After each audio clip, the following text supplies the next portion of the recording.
little creative here. And then Jonathan Givney of ESPN reports at 11:38 last night when we're asleep, hey, Ace Bailey's canceling his workout with the Sixers. Would love to get your reaction to that story.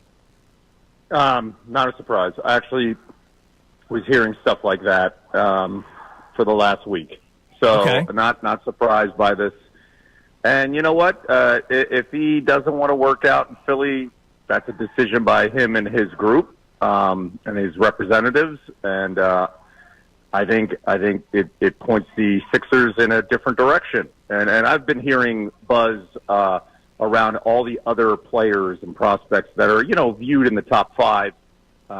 Anyway, like, VJ Edgecombe is one of those guys that I've heard his name a lot. And if you don't want to be here, you don't want to be here. You can't force something, no matter what. I think Ace Bailey, when you watch his tape, and the stuff with the Rutgers kids, they're really talented. And I think everybody just comes to the question of, you have two of the most talented players in college outside of Cooper Flagg, and then how come this team struggled to win games?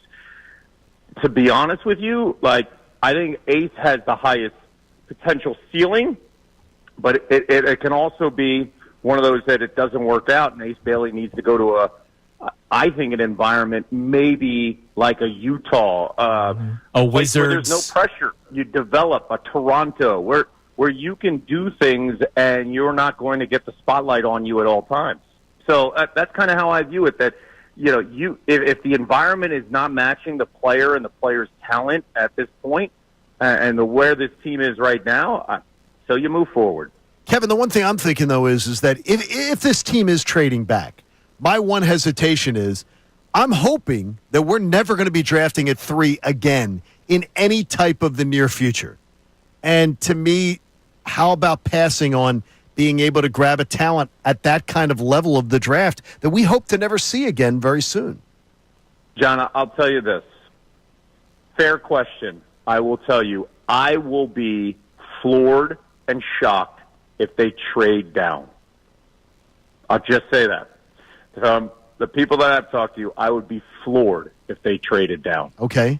So I think if they hold the pick at 3 or they trade to 2, and I'm not saying that they're trading to 2, I would be floored if they trade down and drop to 5, 6, or 7. It is tough, though. This is a type of draft that you're sitting at 3, and potentially you can get a talent that you really like at 5 that you could potentially have gotten at 3. That's the toughest part. But I'll come back to one thing. I'm glad at least they got the pick, and it's not going to be with the potential team that's about to win the NBA championship tonight. Sure, right, exactly. Now to that point, now you say you're hearing that they would not trade down. I wish they did. I wish that they would trade with a New Orleans Pelicans. Try to sell them on it. And then you acquire a young player like a Herb Jones, and this way you're getting 2 players, right? You're getting a young player that's already NBA proven, and then you're also getting that draft pick, because this team, even though, and I know hell needs to freeze over for Joel Embiid to stay healthy, this team still has the players where they could be somewhat of contenders this year, but they also have to balance out the future and trying to get younger. So if you could trade back, you're still acquiring a player that could be the same level as what you're getting at 3, and you're also getting a player from whatever team you're making the trade with. I 100% agree with you in that reasoning. I just think if you look at the history of the Sixers and the past and what talent that has gone at 3, I just think that they don't want to be in a position where you pass on somebody at 3 to drop to potentially 6 or 7, and 3 turns out to be really good. Okay. Are we smoked by the history, though, Kevin? I mean, yes. How much is that? What it is? I think so. I think that plays a role here, especially when you look at the talent and you're, as I mentioned, you can get. This is a draft. It's a 2-player draft. There's a ton of talent, guys, in the lottery. A ton of talent.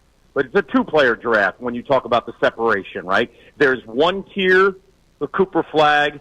There's another tier with Dylan Harper. And then there's the rest. Mm-hmm. And I think the viewpoint is that Ace Bailey could potentially, a few years from now, be like, whoa, he was actually supposed to be in that top tier. He also could not be near that top tier. We just don't know that.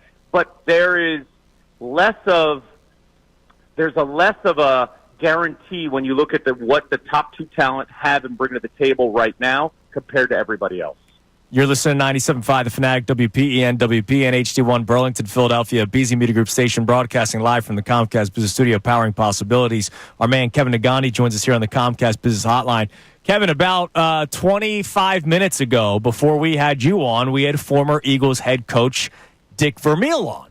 Dick Vermeil, also, of course, the head coach of the greatest show on turf. I asked him, I was like, look, do you see any similarities? Because, Torrey Holt, Isaac Bruce versus A.J. Brown, Devontae Smith, Marshall Faulk versus Saquon Barkley, the great stories of Kurt Warner and Jalen Hurts. He ends up saying that the Eagles are the better overall team. The 2024-25 Super Bowl champion Eagles were the better overall team than the greatest show on turf. Curious to get your reaction to that. That's great compliment, and I think a lot of that weighs in on what he saw from the defense as well. I think you could look at, player to player like you just did and brought up with the offense, and they match up pretty well. They have different roles. I mean, Marshall Faulk was a guy that could catch the ball a lot better than Saquon, but, right. Man, between the tackles, what Saquon could do, I think that's a very fair point by him because the edge goes to how good that defense was. And if you need proof, just, play the tape in the first three quarters of the Super Bowl and how dominant that line was. And they were just in the right spot doing the right thing on every single play. I think that plays a huge role in the conversation. And the defense you can't have a better performance. That game will always be 40-6 in my mind. And I think in many Philadelphians' minds. And when you dominate a team that is in the conversation of dynasty, it's a little bit different than how the Rams won that Super Bowl. Let's not forget they were a half a yard from losing that game. Dyson reaches out. Mike Jones doesn't make that tackle. Completely different conversation. I asked him, too, about the Eagles being so young. If that's like an advantage when you're trying to repeat, or could it be a disadvantage because young guys may be getting a little full of themselves or not knowing how to handle success? And he put that legitimately right on the coaches and said, well, then that's got to be on the coaches to keep everybody level and keep everybody on this, everybody's feet on the ground, succinctly. I think he's 100% right. And you know what? I actually think that's a good thing for the Eagles when you look at the coaching staff, especially the defensive coordinator. Sure. You think that guy, Vic Fangio, is going to basically say, hey, we won, let's take a break? No. There's a certain demand for excellence. That's a great thing for this team, man. That is and also it comes from the ownership, and it comes from Howie and Jeffrey Lurie and the expectations and what they want and how they view things. I think also they've done a really good job of creating competition on the team, right? Especially with the young guys. You want to one-up each other. You're coming in together. You're not going to. There's also a camaraderie, right? I mean, let's not forget the relationship that the Georgia Dogs have with each other here, right? They hold each other accountable. There's certain things that were passed on from Brandon Graham to Nolan Smith, and I think all that stuff plays a huge role in this. And then you look at the offensive line.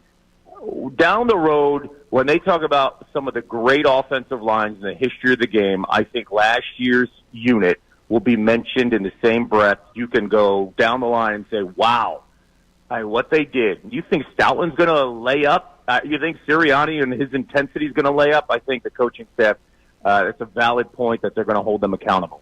All right, lastly, Kevin, we always appreciate your time, man. Always love having you on. Thank you so much for being a part of our journey on a daily basis, watching here on YouTube. Please like and subscribe. We always appreciate you doing that because it makes our jobs a lot better when the bosses are happy. So thank you very much, and keep on watching.